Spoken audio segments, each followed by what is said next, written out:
Greetings from the road. This is Freighter Jim. I'm here with Herb. He's the owner, the builder of the 1916 telescoping apartment camper on the 1924 Ford Roadster chassis. And this is the second of two videos. If you haven't seen the first video, you might want to look at that one first. I focus on the powertrain of this, which Herb restored and is just in wonderful condition. And again, I'll note, this is ready to go. With a few maintenance items you could actually take to the road with this. And that's very important to remember because you're not looking at something that's a project. So we're going to start out with Herb and we're going to show what it would be at the end of the day. Of course, we're in his driveway, but is this a period table and chair set? Exactly. Okay, so this is what you would have in 1916. And he's gone to a degree to show you even the plates and the cups would be of the era, right? Exactly, enamelware. The enamelware there. So we're gonna walk over here, and one thing I wanna start with him is he has a patent. So Herb, let's walk over here, and Herb's gonna stay on my shoulder and talk real loud so you folks can hear him. This is what's really interesting. We're gonna walk over here, and we're gonna show you, first of all, here's a lucky guy. And this indicates Herb thinks that this guy actually, he was talking to David Woodward, and he actually started doing camper bodies, if you will, for kits that were to be placed on chassis in the early teens. That's what David Woodward believes. And David Woodward is a noted RV historian. So this looks like a wider model that will seat 3 people across, okay? And here is an actual patent from the United States Patent Office, dated 1916 for this camper. And Herb's going to flip it over, and it's going to show, these are the details of the patent, right? Exactly. The patent that was granted in the patent application. So you're looking at the patent right there. And that's really important, okay? So while we're over here, we're going to take advantage of this being dropped down, okay? And I want to point out a little detail because this is really important. Are these period correct screws per se that you would have had back in the day? No Phillips. No Phillips. So you've got slotted, and are these brass? Most of them. Most brass screws. So in his attempt to do a replication as close to detail correct as possible, see how this drops down, folks? This actually drops down from the side of the camper, okay?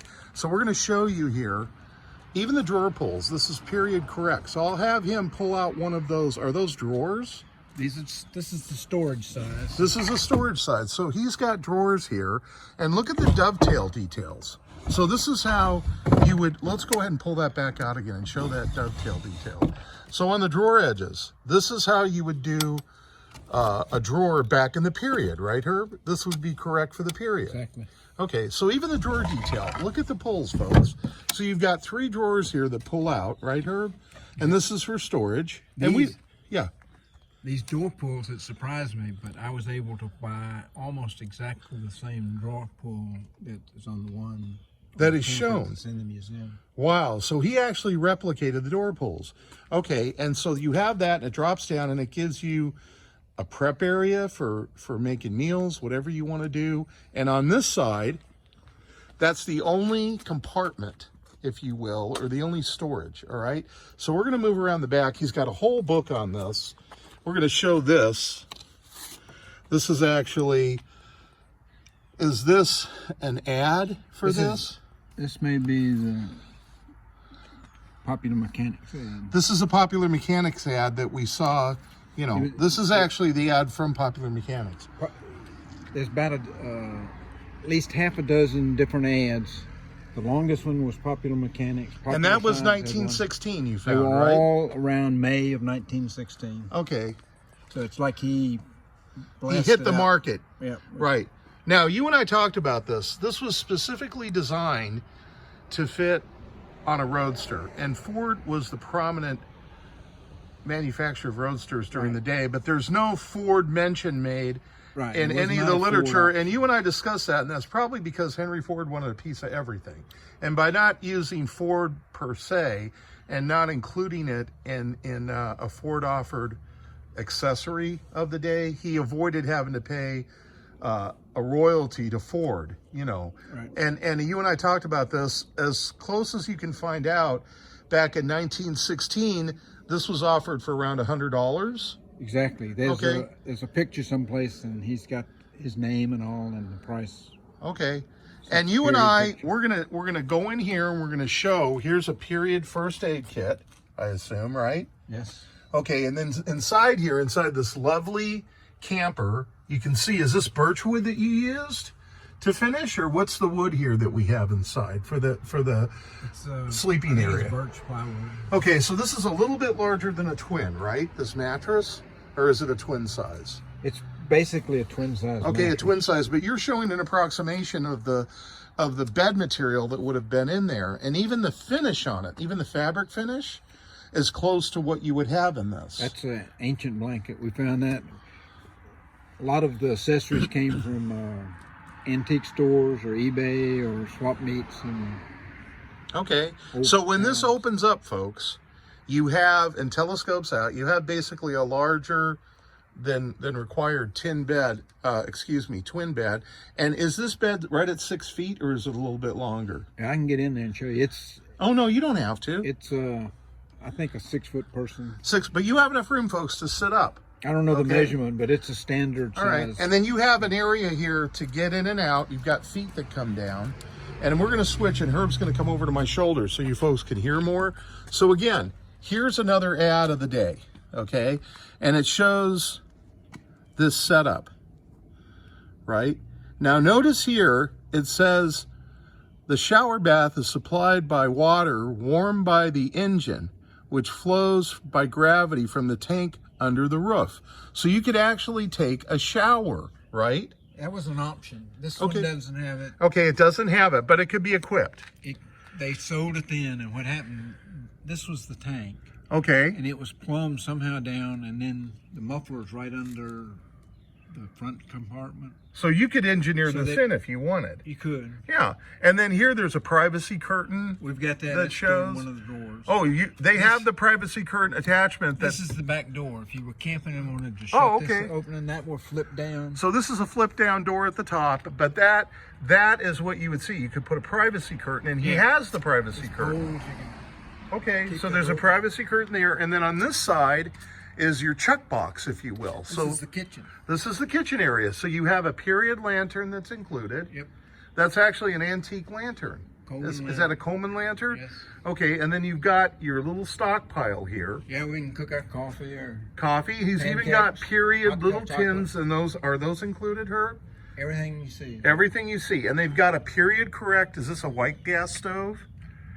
Coleman stove. Got a Coleman. Is this white gas? Well, now you buy Coleman fuel, but it's probably white gas back in Okay, and that nests in that storage area. So here's where you cook your breakfast in the morning, okay?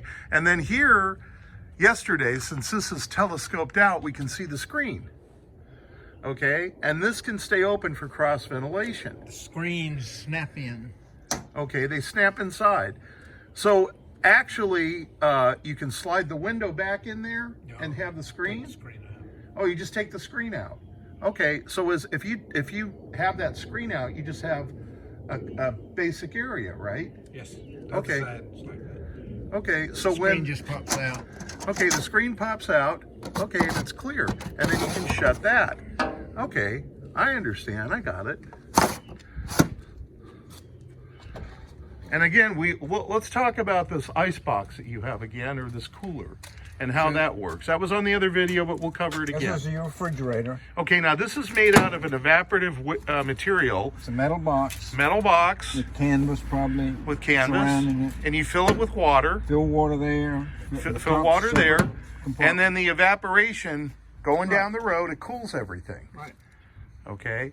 Now, like the desert cooler water bags. Like the desert cooler water bags.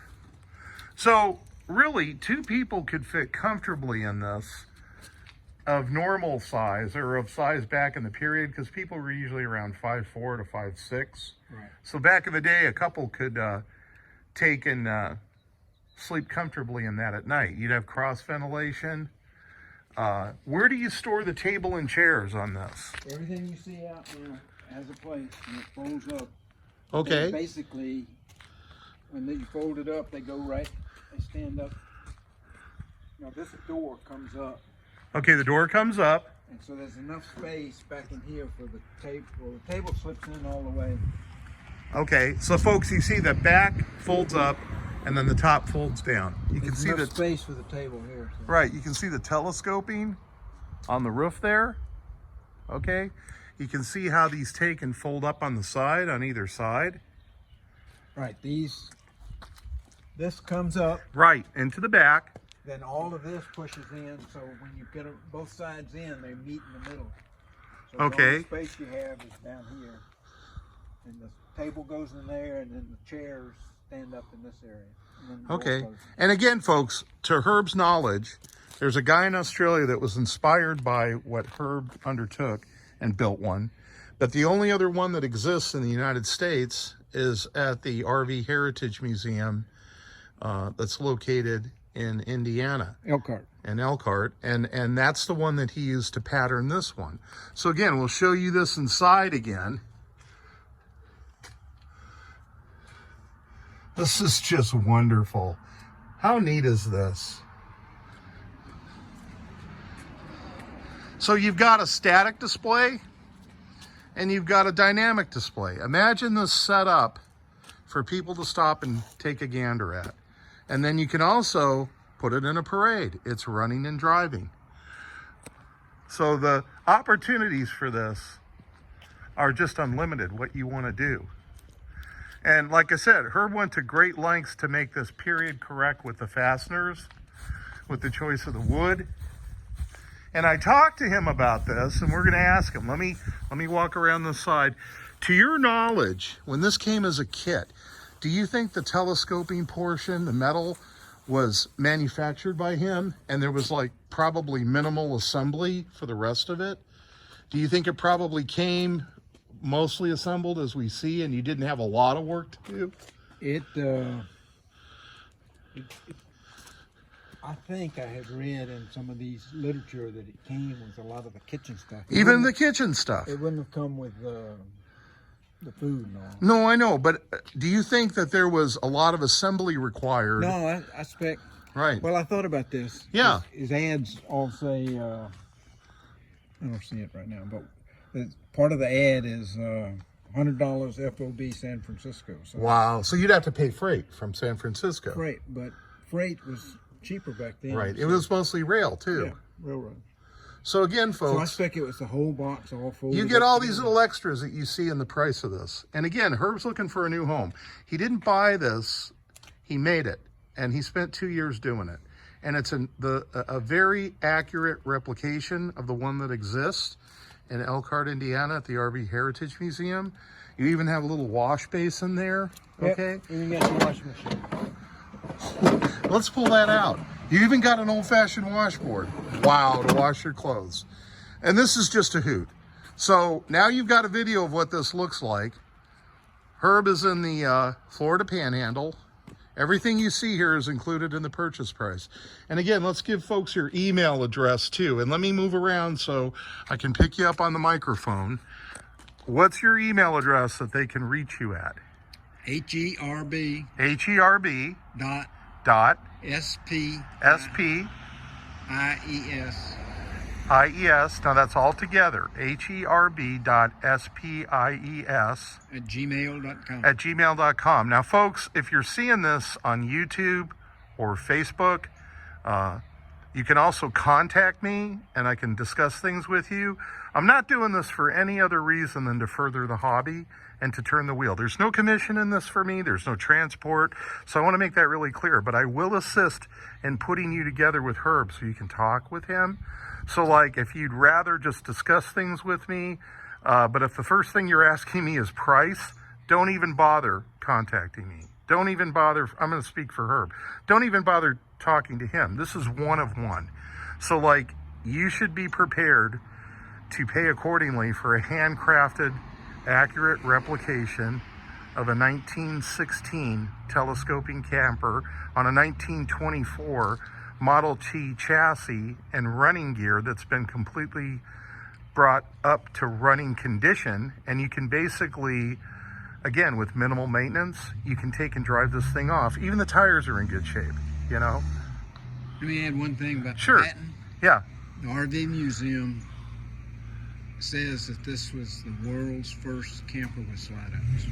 So this is the first patented camper with slide outs in the world. And I'll leave you with this. Herb and I were talking about this. So David Woodward, the noted RV historian, you can look up his name, and he's a friend of mine. They think that this guy actually started in this endeavor in the early teens, and he peaked around 16. He had enough money to flood the market to sell this. But then what happened at 18, Herb? We had something similar to what's going on now. Exactly, and before I never even thought too much about it. And I didn't either. But the Spanish flu. The Spanish flu. Let's move over here and show folks another angle. The Spanish flu is in 1918. So that's got to kill you as far as being in business, right? That's going to take you down a notch. And then what happens after that? And like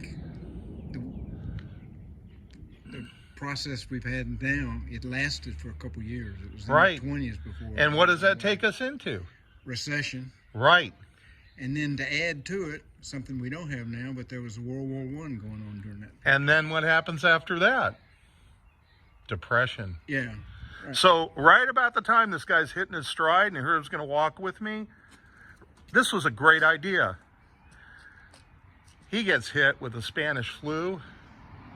He gets hit with, you know, all these other economic factors, and it never was successful. But keep in mind, Herb is of the opinion, and David's of the opinion, that this was specifically designed to go on a Model T chassis. But again, there's no formal mention of Ford, because Henry Ford wanted a piece of everything that his name was affiliated with.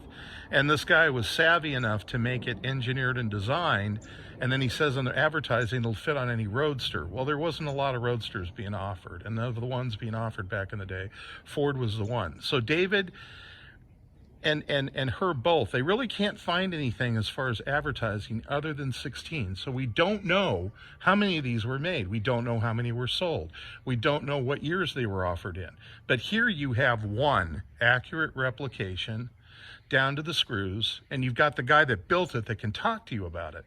So again, if you think you would like to be the new caretaker of this, and that's the word I chose to use, because this is going to outlive all of us, you know, that are watching this right now in 2022 in February, you need to get in touch with Herb and talk with him. And I'm going to walk around this a little bit more. But in the other video, you can hear this thing start up. You can see it drive over to the trees. And again, this is something, Herb did this out of love. He did this as an opportunity, as a passionate project. He spent 2 years on it. He never thought he'd be selling it. But things change in life, you know, so now it's available for a new caretaker. And again, if you're serious, you have his email address, and you can always contact me through Facebook, through YouTube. My phone number's out there, and I'll put you in touch with them. But please don't waste my time, don't waste Herb's time, and don't waste your own time, you know. I'll try to help you out. I'm interested. The reason I do this is for the hobby. I'm always interested in unique vehicles like this finding their way to the right home and finding them to a new caretaker. So if you're a middleman, if you're a flipper, if you're a reseller, don't bother contacting me. You know, this is for somebody out there that's watching this, that wants to be the new caretaker and the new owner. Do you have anything to add to this? As a final note, do you have anything to say? I don't think so. Okay, that's it. This is Freighter Jim. I'm in the Florida Panhandle. Remember, drive safe, arrive alive. Everybody have a good day out there.